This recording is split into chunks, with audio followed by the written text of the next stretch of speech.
got to, I got to, got to give the people. All right, that was it.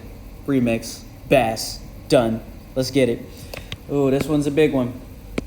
All right, let's see. I might have to break this one down. Let's see how long it takes. Let's go. 2.6, domain and vertical asymptotes of rational functions, okay? So domain is every possible x value of a function, which we should already know. Rational functions are functions that have x in the denominator. So for example, f of x equals 1 over x is rational, g of x equals 7 over x minus 6 is rational, q of x equals x squared minus 16 over x squared plus 12. All those are rational functions, okay? So if you're going to find the domain of a rational function, first you need to know that the denominator is key. Okay, you got to find all the values of x in the denominator that would make the denominator equal to 0.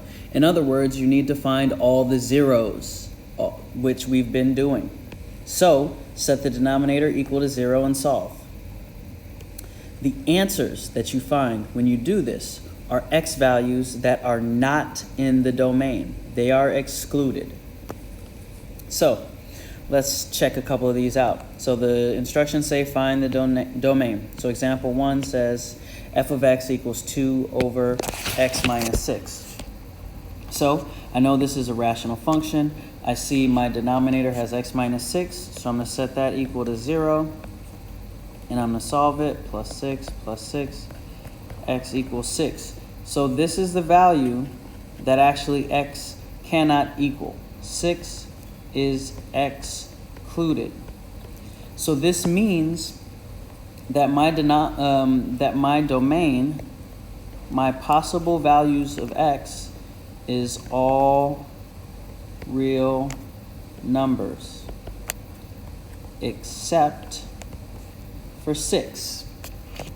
All right, so x can be anything except for 6. Or the domain, you could literally just say x cannot equal 6. It could be anything else, but it can't be 6, because if x equals 6, I get 0 on the denominator and it doesn't work. So you go ahead and find me the domain of this second equation, g of x. Cool. Hopefully you did that. You were like, okay, well, here's the denominator. So I'm going to do x squared minus 16 equals 0 plus 16. And really, ultimately, it can't equal 0. Plus 16. X squared cannot equal whatever this is, 16. Take a square root. X cannot equal positive or negative 4. All right? So the domain says that x, excuse me, let me not write that there.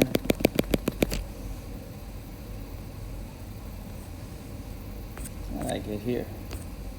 Oh, I flipped them. Okay, so the domain says x cannot equal 4 or negative 4.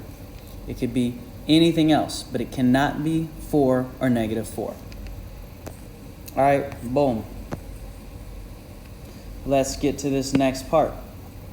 We're talking about vertical asymptotes.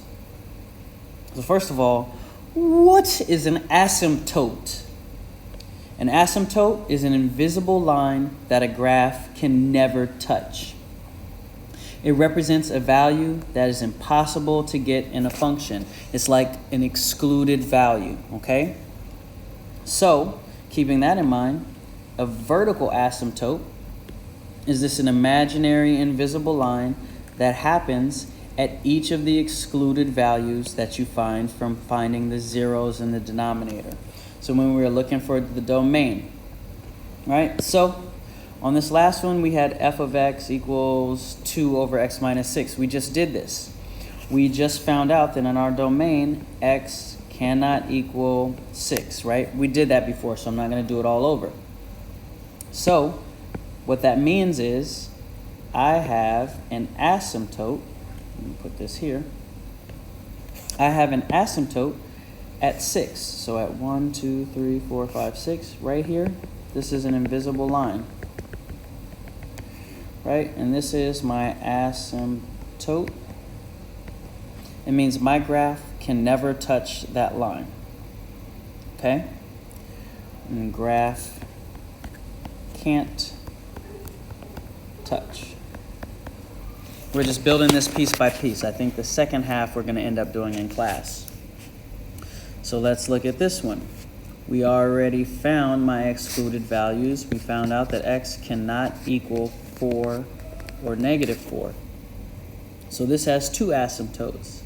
It has an asymptote right here at negative 4, and it has an asymptote right here at 4.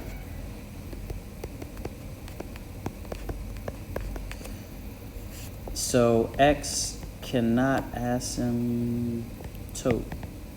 X cannot touch either of those lines. My graph can never touch either of these two lines on this one. All right? So